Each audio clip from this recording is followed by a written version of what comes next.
Coming up on One Detroit, we'll have a special report on the formerly incarcerated who are pardoned and how it impacts them professionally and personally. Plus, we'll check in with Covenant House, Michigan about the state of homelessness among young people and what the organization is doing to address the problem. It's all coming up next on One Detroit. Across our Masco family of companies, our goal is to deliver better living possibilities and make positive changes in the neighborhoods where we live, work, and do business. Masco, a Michigan company since 1929. Support also provided by the Cynthia and Edsel Ford Fund for Journalism at Detroit PBS. The DTE Foundation is a proud sponsor of Detroit PBS. Through our giving, we are committed to meeting the needs of the communities we serve statewide to help ensure a bright and thriving future for all. Learn more at dtefoundation.com. Nissan Foundation, and viewers like you.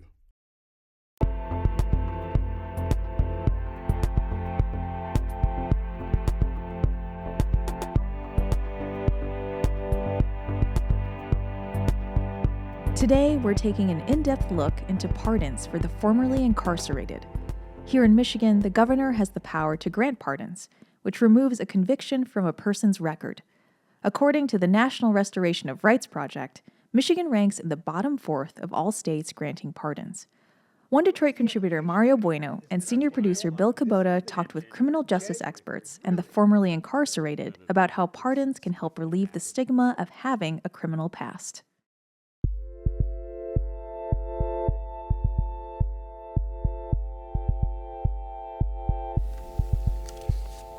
I spent 25 years on the bench. Professor Donald Shelton's criminal justice class at the University of Michigan, Dearborn. He's talking about his previous position as a Washtenaw County Circuit Court judge. Making a decision that may result in locking a person up in a cage for years ought to be hard. On the other hand, making a decision that might release a dangerous criminal back on the public to commit more violent acts ought to be hard. I'm in class too, along with another one of Shelton's former students, Professor Aaron Kinzel. A lot of my family were actively involved in criminal behavior, seeing violence in the home, watching violence in my community. Kinzel's young life, at 18 charged with attempted murder and other crimes. Both of us have done prison time, both of us now holding graduate-level degrees. Rehabilitation is, in my view, dependent a great deal on education. I think education of people who are in the criminal justice system is the best way to bring them out of the criminal justice system. You are my exhibit number one, and number two is Aaron Kinzel. I think that was what really drew him to me as a potential lecturer here, was the fact that, you know, I have this unique perspective of corrections that the average individual, like we value that in like a lot of like law enforcement classes, for example. Or business. Yeah. You know, you have, you know, entrepreneurs. If you've actually done it, then it speaks volumes. So who better to teach about, you know, corrections, juvenile delinquency than someone that actually has lived it?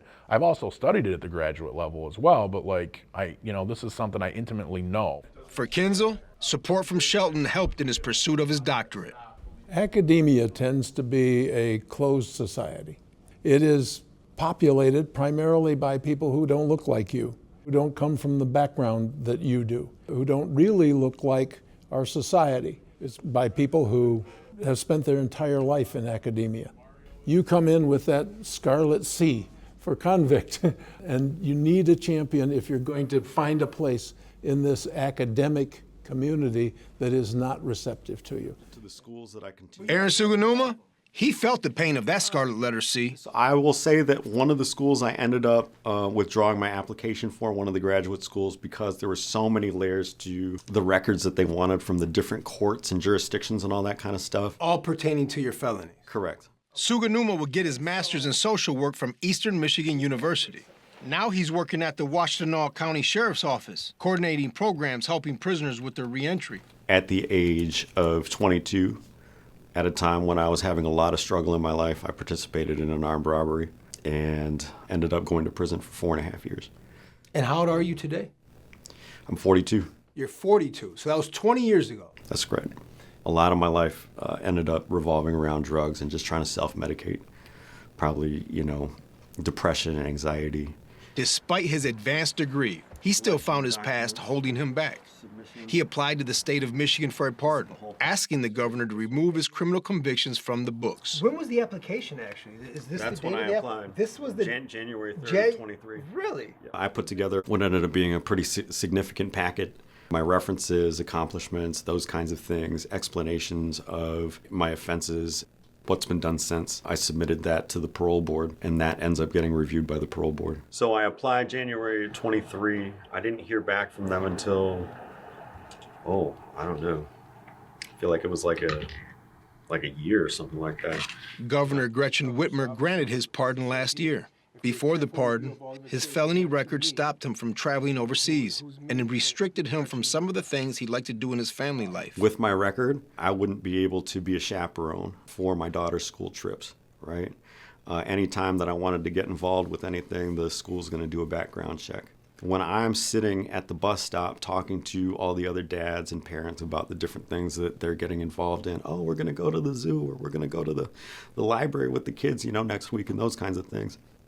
And inside, I'm excited, but at the same time, I'm also seeing the things that I'm not able to do, in terms of full participation in my kids' lives.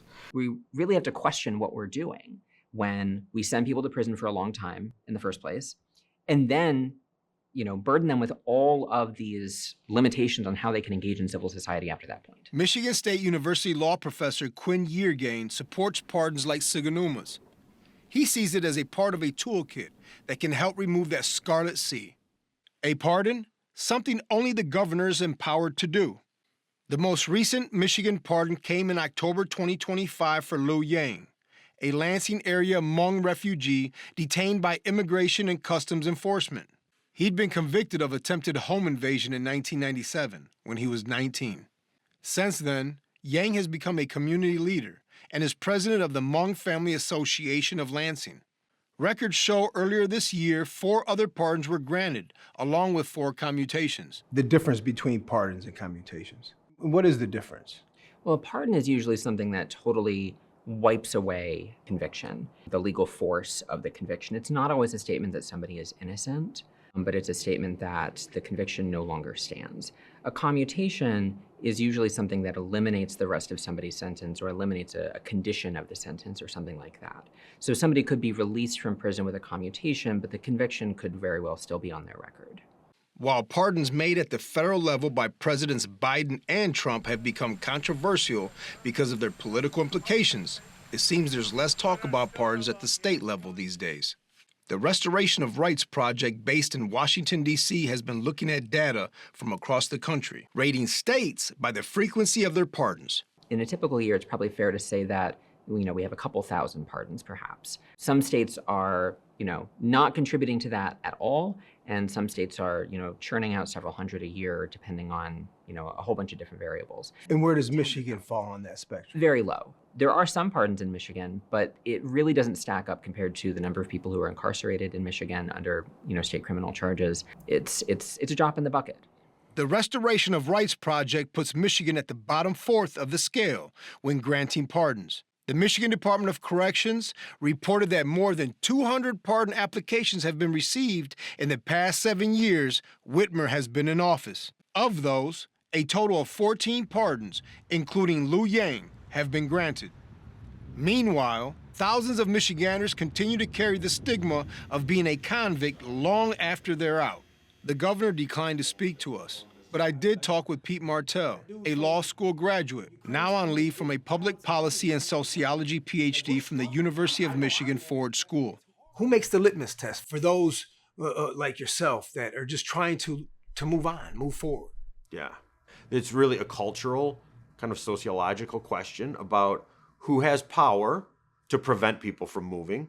You're always going to get to some points, some intersections, where somebody's directing traffic and says, not you. Or I need you to pull over so I can check you out a little bit more. You were 19 going on 20 when you committed your crime. Yeah. Who was Pete Martell in 1994? In 1994, I was 2 years out of high school. I graduated with a 1.05 GPA, so I felt like there was no way I could go to college. So I was working as a welder. We were putting in between 80 and, 110 hours a week. And that was pretty much my life at that time. I was also involved in some small-time crime, stealing things, stealing like radar detectors and car stereo systems, and then it got larger, like some small construction equipment. We had some people that we could sell it to. Martel's crimes escalated when he held up a convenience store. After the armed robbery, some police caught us. They caught up to us. We started shooting at the police officers. Nobody was injured. We were eventually captured and taken in. Okay, and so you get sentenced. Yeah. What was it, the sentence? 5 to 15 years. 5 to 15. In the first year you're in, Yeah. you try to escape. Yeah. So wasn't there long. Wasn't interested in sticking around long. I felt like the winter was coming on. I wanted to go snowboarding. There were concerts I wanted to see. This is the mentality. Yes, it sounds like a joke as I say it now, but that is how I thought back then at 20.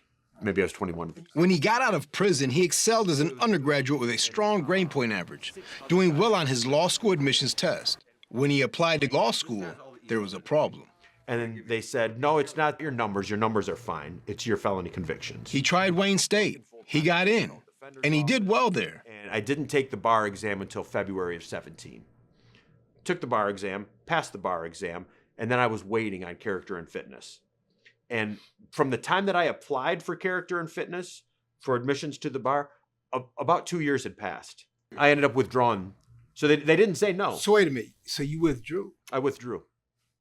I felt like I was on parole and I was waiting through this process. And then I found out after my first informal interview, not only was there going to be a formal interview with the full committee, but also I was probably going to have to go to the Board of Law Examiners for another review. Martel will become a visible criminal justice advocate, supporting causes like second look legislation seeking to reduce prison sentences. We know that most of our long time in prison people, most of those people who are over 50, which is most of our people in prison, should not be there. That's right. Martel worked on legal issues concerning the incarcerated when in early 2023, Michigan Supreme Court Justice Kyra Harris Bolden asked him to join her as a court clerk. Pushback followed. At the time, her fellow Justice Richard H. Bernstein, quoted in the Detroit News, said he was disgusted by Martel's hiring and talked about it to WWJ Radio News. Once you decide that you're going to shoot at police, I think that no matter what you do in terms of your redemption or those kinds of things, there's lots of other opportunities. So first of all, what does a second look like? And I'm speaking of those who are paroled. An honest, sincere ability to earn a living out here, to have a family, to reintegrate into society, to work an honest day's job. How did it feel to hear at that time? Yeah. Someone of his stature to be disgusted that you were appointed. It was certainly upsetting. No question about that. It happened so quick, I was still very much in the whirlwind, pinching myself. This can't be true. That you were appointed. That here I am reporting to work, getting my security clearance to go to work at the Michigan Supreme Court. The highest court in the state. Yeah. Yeah, there I was in the court thinking about wow, how many years ago was it that I was in solitary confinement sending letters to this place? So the adrenaline numbed the pain of it. Yeah. Martel had the job 2 days when he walked away. He didn't want to be a distraction, he says. When we're talking about somebody who has reformed themselves such that, now graduated from law school and getting a prestigious position as a clerk to a state Supreme Court justice, it's hard to imagine, in many ways, a better success story. If we believe in the system and we think that the system can work, how is that not the system working? If somebody in that kind of situation still faces limitations and still faces pressure, social pressure to not have a certain type of job, then who among us is capable of the kind of reformation that we're idealizing and we're talking about? Do you regret resigning? No. No? No, not at all. Do you feel and think and believe that you earned that opportunity? I finished law school. I was well into a top-ranked PhD program. I felt like I could bring some tools to that. Do you think it's important for people like yourself to be represented in spaces like the Michigan Supreme Court? Yes, absolutely. So if given the opportunity again, would you take it? I want to say yes. You'd consider it. I also want to say Justice Bernstein's made it pretty clear if ever I wanted to do that, he would hire me. He feels bad about what happened. Yeah, I was wrong though. Michigan Supreme Court Justice Richard Bernstein's change of heart? It came in time. He got to know Pete Martell, and he'd done his homework. You know, I think what really occurred was spending a lot of time with returning citizens. That's what changed it. This happened like 3 years ago. So a lot happens in 3 years. And when you spend a lot of time with people who are returning citizens, you realize, wow, you know, these are some really good people. And that ultimately no one should be defined by one thing they've done in their life. You have an abundance amount of experience with those charged and convicted. Right. So tell us your perspective and in the sense that you had, the thought you had of actually even entertaining the idea of hiring a felon. Well, my perspective was, and I think that this is the biggest challenge to overcome, but I think the key is that if I can overcome it, I think every other employer can overcome it. And I think when people hear violent crime, they react in a certain type of a way. And I was one of those people that just, you know, had that kind of feeling that like, oh my God, this is a violent offender. But what I wasn't focused on and what I wasn't thinking about was the fact that people change. People truly change. Well, yeah, For Aaron Siganuma, one of the 7 who've received pardons in the past year and a half, he's thinking of others like him who would benefit too. And I think you've been freed now. Mm-hmm. How can we realistically apply that to many others that may be deserving as you are? Yeah. I mean, the reality is that I'm terribly grateful for what the governor has done for me and my family, right? This is huge. One of my hopes is that we will have the opportunity to continue, you know, expanding opportunities for more people getting expungements, more people possibly to get pardons and those kinds of things, because it's a level of relief I don't think that people quite understand. The whole idea of pardons and expungements is that you reward people for doing good work. You reward people for turning their life around. Justice Bernstein wants to see more pardons and more expungements, another way to remove criminal histories and public records. A few years ago, Michigan adopted the Clean Slate Act, allowing for more expungements, overseen by the state courts. There are expungement clinics to help the formerly incarcerated. There's a formal process that wipes some records clean. Those with certain lesser nonviolent misdemeanor and felony convictions 7 to 10 years past automatically qualify.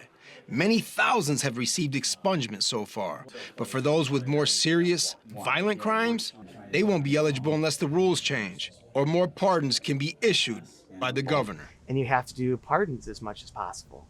I think that there's no downside to giving good people a second chance. We believe in second chances.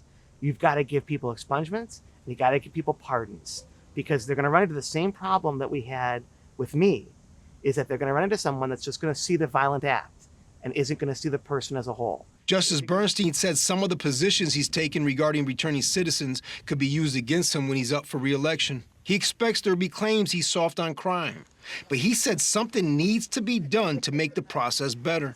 I think a lot of politicians are simply uninterested in doing anything to actually get at the roots of crime and to engage in any sort of honest conversation about what is happening in our criminal justice system. And if we were talking about solutions, more commutations, more pardons, absolutely should be things that we should talk about much more seriously.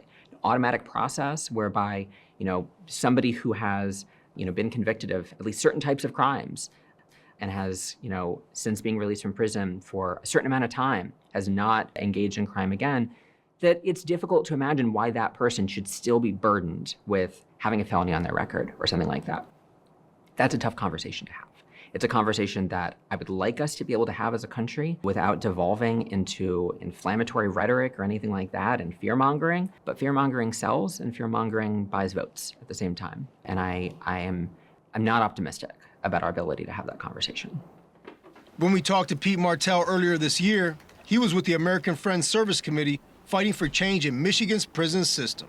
He's now doing legal work on a lawsuit concerning videotaped strip searches at the Michigan Department of Corrections Women's Prison. You don't have a a burning desire to get that felony taken off you through a pardon? No. Have you considered it? I've thought about it a little bit. I also feel like I've been through that process so much, I'm just tired of explaining again and again and again about what I did, how sorry I am for what I did, and I guess there's a real part of me that feels like it's in the past, let it be in the past. And we have an update to this story. Hmong refugee Liu Yang, who was pardoned by Governor Whitmer in October, was released from federal custody on Wednesday. Yang had been detained by Immigration and Customs Enforcement in July. Michigan Congressman Tom Barrett was among those who advocated for his release and was there when Yang was reunited with his family. So glad you're back. Let's turn now to the efforts to end and prevent homelessness among young people. Covenant House, Michigan serves young adults ages 18 through 24 who are homeless or survivors of human trafficking. The organization provides shelter, educational and vocational programs, and wraparound services.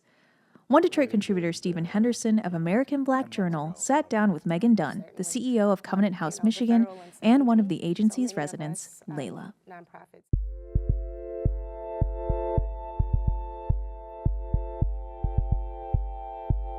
I think of nonprofits as often filling kind of critical gaps that exist either in government or other institutional kind of gaps. But this is a particularly important gap to fill, and Covenant House does it in such a vibrant and creative way that it has always stood out to me. Thank you for that acknowledgement. Nonprofits are on the ground, so we are, serving our community's most vulnerable every single day, 365 days a year. And at Covenant House, the way that we approach our work is through unconditional love, absolute respect, and relentless support. So before a young person can even start their journey towards ending their experience with homelessness, we start with those three principles because that's what most of us need in order to have the confidence to thrive and succeed. And once we can establish that trust, the trusting relationship, and when a young person feels safe enough, then we get them on their journey.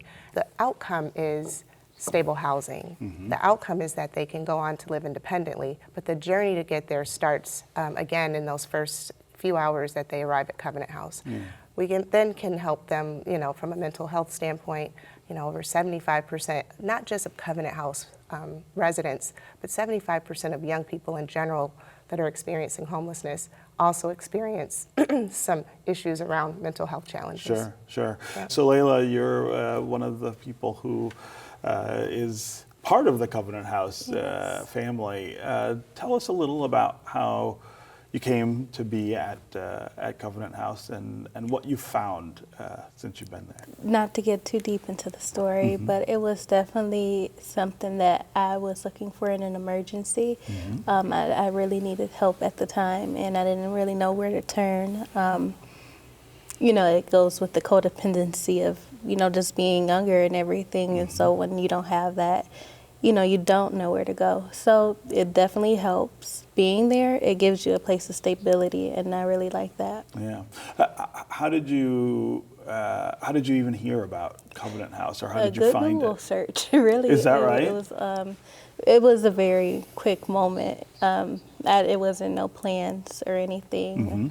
I'm grateful that they were able to take me in as fast as they did. Yeah. And so when you get there to Covenant House, talk about the kind of things that you found and the kind of support that you felt they were able to give you. One of the biggest support is really just it being a place for you to be able to build up your strength again. Again, it's the stability that they offer to be able to just build up from the ground, especially when you often don't have anything when you're there, when you start. Another thing is definitely their mental health. I love my counselor there. So it's someone that you can talk to too when you need the vent, because it could be a lot. Yeah. When you think about when you'll leave Covenant House, what do you think the most important thing you'll kind of take with you from that experience? Really, I'd say that I could do so much more on your own. You get to realize your own strength because, essentially you are on your own. They look for you to build yourself up. And so you get this confidence of you can do it, It's hard, and from nothing you can have everything. Yeah. So definitely. Yeah. Megan, this has got to be. Oh my gosh. Really, I gotta really pull it great. together, yeah. Really great for you to hear. But I mean, this is exactly the sort of path that you're trying to establish for these young people. Absolutely. I mean, our goal is to help eliminate all barriers in order for a young person to feel and be successful. And in the end, that's what they deserve. That'll do it for this week's One Detroit. Thank you for watching. Head to the One Detroit website for all the stories we're working on, follow us on social media, and sign up for our newsletter. Across our Masco family of companies, our goal is to deliver better living possibilities and make positive changes in the neighborhoods where we live, work, and do business. Masco, a Michigan company since 1929. Support also provided by the Cynthia and Edsel Ford Fund for Journalism at Detroit PBS. The DTE Foundation is a proud sponsor of Detroit PBS. Through our giving, we are committed to meeting the needs of the communities we serve statewide to help ensure a bright and thriving future for all. Learn more at dtefoundation.com. Nissan Foundation, and viewers like you.